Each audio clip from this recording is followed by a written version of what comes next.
I'd like him to play. That'll be dependent upon how he does in practice today and tomorrow. I think he can give us a different dimension than what we have. He's somewhat behind relative to game reps, but he was able to play against Virginia in the scrimmage, and that helped him. We've got to figure out what our rotation is going to be. We have to figure that out 2 games in. I don't know, Brad, that we'll know that 2 weeks from now, but I think we've got to start sorting through it a little bit and begin to have some distinct roles for our guys, not roles relative to what they can do as far as their skills, but roles, okay, this is when I'm supposed to play.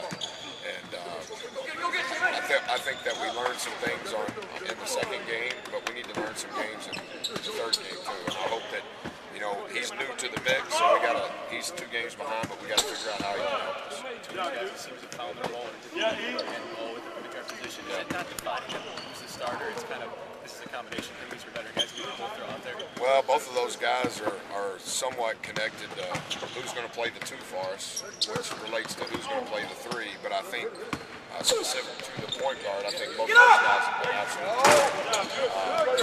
and I don't mean this in a negative way.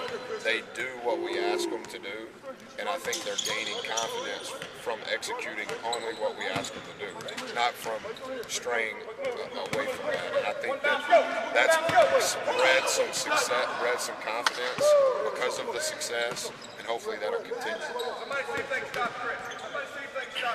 Talk to the players. They said they didn't know about Grambling yet. You're going to tell them tonight. What do you know about Grambling? They play really hard. They rebound the ball like Texas Southern did last year. 26% of their points thus far have come from offensive rebounds.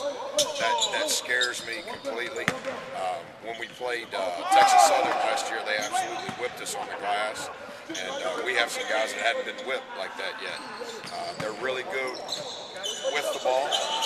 They scored 26% of their points on putbacks, and they scored 25% of their points in transition defense or transition offense. So those 2 things we really have to key on today, and then we will. We have a 2-day before game routine that we'll go through, and we'll introduce the scouting report.